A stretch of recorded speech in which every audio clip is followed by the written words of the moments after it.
Pada zaman dahulu kala, hiduplah seorang raja dengan wujud raksasa bernama Prabu Baka. Dia adalah raja yang terkenal rakus dan suka memeras rakyatnya. Semua takut padanya. Dia memiliki seorang pati yang setia bernama Pati Gupala. Suatu hari, Prabu Baka memimpin penyerbuan ke kerajaan Penging. Dia ingin menguasai kerajaan makmur dan subur itu. Prabu Baka mengamuk dan memukul mundur pasukan kerajaan Penging. Hal itu pun diketahui oleh putra mahkota kerajaan Penging yang bernama Bondowoso. Prabu Baka dan Bondowoso pun bertemu di pertempuran itu. Mereka pun berduel, yang duel tersebut dimenangkan oleh Bondowoso. Melihat rajanya terbunuh, pasukan kerajaan Baka pun terkocar-kacir dan kabur. Melihat hal itu, Bondowoso tidak tinggal diam. Ia pun mengejar pasukan tersebut. Pasukan Prabu Baka pun menyerah. Dengan hal itu, Bondowoso dapat bebas masuk dalam istana Prabu Baka. Saat masuk, ia melihat seorang wanita yang sangat cantik jelita. Ia pun menanyakan namanya, yang ternyata namanya ialah Roro Jonggrang, merupakan putri dari Prabu Baka.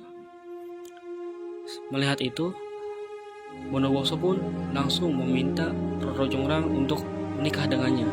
Mendengar hal itu, Roro Jonggrang pun terkejut dan meminta dua syarat kepada Bondowoso.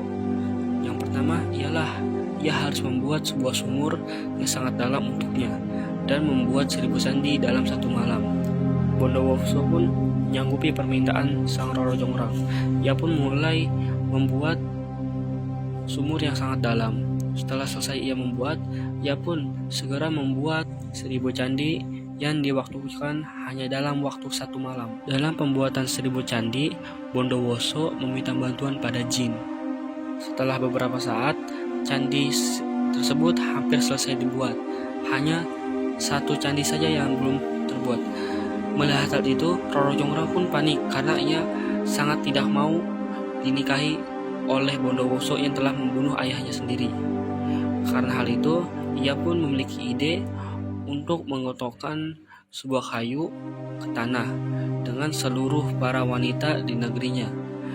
Dengan hal itu, ayam pun mengira bahwa sudah pagi dan berkokok. Para jin pun mulai berhenti bekerja dan pembuatan candinya pun terhambat. Hari pun sudah terang, matahari pun sudah terbit. Bondowoso pun gagal untuk menikahi Roro Jonggrang. Karena hal itu, Bondowoso mengutuk Roro Jonggrang menjadi batu dan menjadikannya candi yang ke-1000.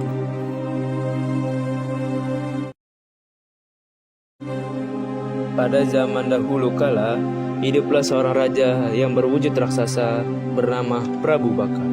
Ia raja terkenal, rakus, dan suka memeras rakyatnya. Semua takut padanya. Ia memiliki seorang pati yang setia, bernama Pati Gupala. Suatu hari, Prabu Baka memimpin penyerbuan ke kerajaan Pingging.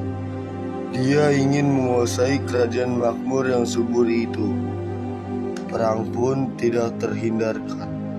Prabu Baka mengamuk dan memukul mundur pasukan kerajaan Pingging. Serbu, serbu! Perintah Pati Gupala yang menyemangati pasukan Prabu Baka.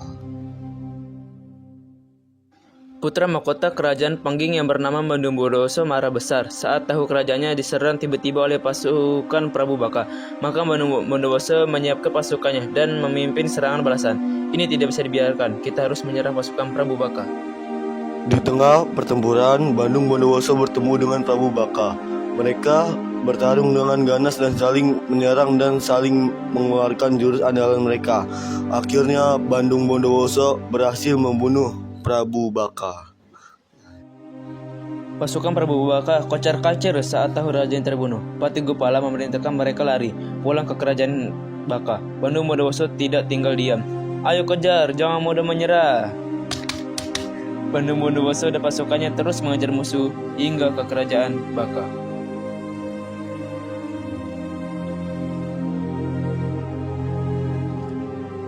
Pasukan Baka menyerah kalah.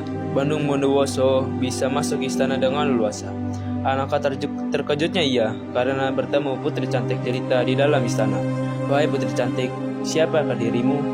"Aku adalah putri Prabu Baka. Namaku Roro Jonggrang."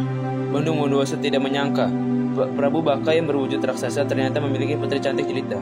Ia langsung jatuh cinta kepadanya.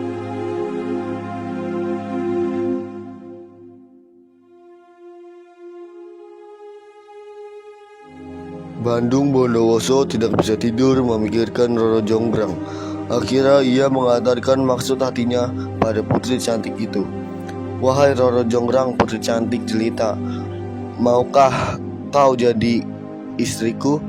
Mendengar pinangan Bandung Bondowoso, Roro Jonggrang jadi bingung. Ia takut kepada Bondowoso. Ia tidak ingin menikah dengan orang yang telah membunuh ayahnya. "Aku mau menikahimu, tapi kamu harus memenuhi syarat. Aku ingin dibuatkan 1000 candi dalam 1 malam." Bandung Bondowoso mengiyakan syarat Roro Jonggrang. "Baiklah, aku sanggup melakukan itu semua, dan aku bisa menikahimu, wahai putri cantik." Bandung Bondowoso tahu dia tidak akan mungkin membangun candi-candi dalam waktu 1 malam dengan kekuatan sendirinya. Akhirnya, ia memanggil para pasukan makhluk halus dan mengadakannya untuk membangun candi. Makhluk halus datang dari segala arah, maka segeralah mereka membangun candi-candi itu. Roro Jonggrang mulai gelisah sebab baru tengah malam, namun candi-candi itu mulai sudah berdiri, bahkan tinggal sebuah satu saja. Bagaimana ini? Candi sudah mau selesai. Roro Jonggrang mendapat akal untuk menggagalkan usaha Bandung. Ia membangunkan seluruh perempuan di negaranya dan menyuruh mereka memukul kayu. Mendengar suara kayu, ayam-ayam mengira bahwa waktu telah pagi. Mereka pun berkokok. Makhluk halus mengira hari telah pagi. Mereka pun segera pergi lari meninggalkan tempat itu.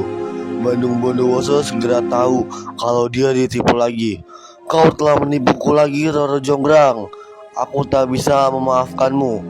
Kali ini ia tidak menyangka, tidak bisa menahan amarahnya. Bahkan senyum Roro Jonggrang tidak bisa meredamnya. "Kukutuk kau jadi arca batu untuk menggantikan 1 candi yang belum selesai." Dalam sekejap Roro Jonggrang menjadi arca batu, maka genaplah 1000 candi telah dibangun Bandung Bondowoso. Melihat Roro Jonggrang menjadi arca, menyesallah Bandung Bondowoso.